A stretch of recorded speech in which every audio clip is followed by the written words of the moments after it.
ജില്ലകളിൽ red alert പ്രഖ്യാപിച്ചു.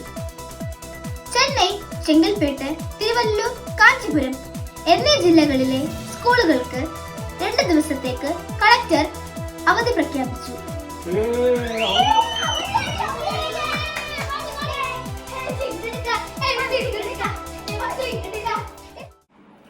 അത്രേ 2 ദിവസം അച്ഛൻ ഓഫീസും ഇല്ല, അല്ലെങ്കിൽ സ്കൂളും ഇല്ല. നമുക്ക് സാധനമൊക്കെ വാങ്ങിച്ചു വെക്കണം, അല്ലെങ്കിലേ പട്ടിണിയാവും. ഒന്നും കാണത്തില്ല 2 ദിവസത്തേക്ക്. ആദ്യം നമുക്ക് ലിസ്റ്റ് ഉണ്ടാക്കണം. നമുക്ക് ചാർട്ട് കണ്ട് വാങ്ങിക്കട്ടായിരുന്നു. അതൊക്കെ ഓർക്കണ്ടേ? ഫോൺ എടുക്കണം. അച്ഛൻ ലിസ്റ്റ് വരാം, നീ എഴുതിക്കോ.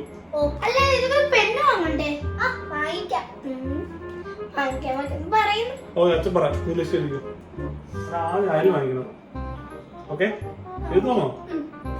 അരി, വെജിറ്റബിൾസ്,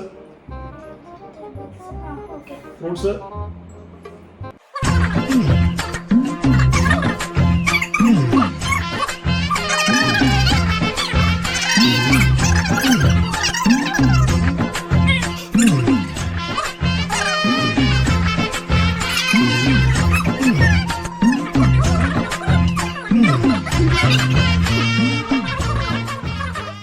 റെഡിയായല്ലോ.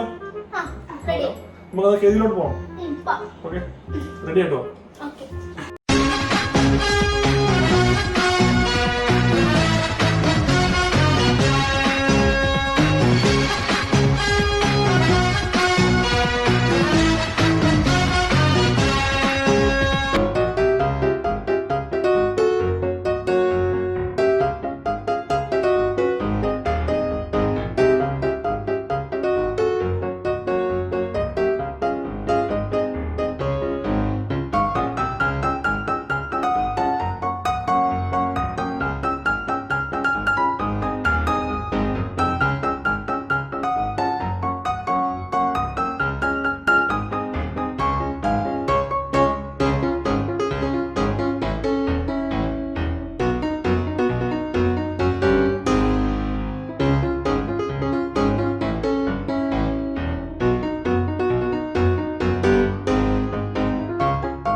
ഒരു മഴ ആയിരുന്ന പിള്ളേരെ, ആ ഡ്രസ്സ് ഫുള്ള് വെള്ളമായി. നിങ്ങൾ പോയി ഡ്രസ്സൊക്കെ മാറിയോ? അയ്യോ, തണുത്ത് വിറച്ചിട്ട് അപ്പഴേ ഡ്രസ് മാറി. എടാ ഒരു കാര്യം ചെയ്യ്, ആ സാധനങ്ങളൊക്കെ ഒന്ന് പറക്കി വെച്ചേ ഫ്രിഡ്ജിലോട്ട്. അമ്മ എപ്പോഴേ എടുത്തു വെച്ച്.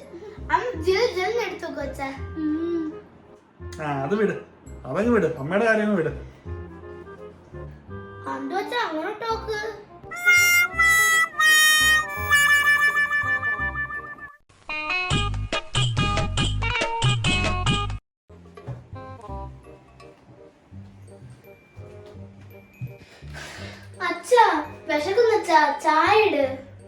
ചായ ഒക്കെ ഇടാം. എടാ നിങ്ങള് ഇന്നലെ ഈ ഡ്രസ്സിൽ ഇട്ടിരുന്നേ, കുളിക്കാൻ ഡ്രസ്സ് മാറിയൊന്നും ചെയ്യുന്നില്ലയോ? അച്ഛൻ കുളിച്ചില്ലെങ്കിൽ എന്താ, ഡ്രസ്സ് മാറിയില്ലേ? പിന്നെ കുളിക്കാൻ ചായ. എടാ പാലൊന്നും വന്നില്ലല്ലോ, പിന്നെ എന്താ വെച്ചു ചായ ഇടാനോ? അച്ഛൻ നമ്മൾ ഇന്നലെ പാൽപ്പൊടി വാങ്ങിച്ചില്ലായിരുന്നോ, അത് വെച്ച് ചായ ഇട്. ആ ഓക്കെ ഓക്കെ, അത് വെച്ച് ചായ ഇടാം. നിങ്ങൾ അവിടെ പോയിരുന്നു. ഇന്നലെ വാങ്ങിച്ച പാൽപ്പൊടി പകുതി ആയല്ലോ.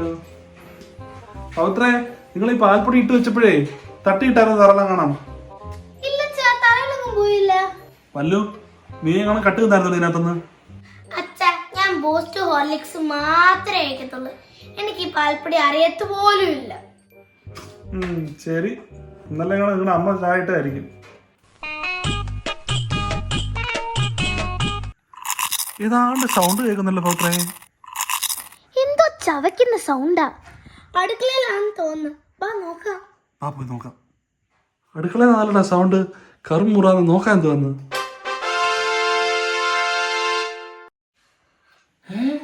അവിടെ നിന്നെ 2 ദിവസത്തെ പാല് കിട്ടത്തില്ല. പാൽപ്പൊടി വാങ്ങിക്കാൻ മറക്കല്ലേ.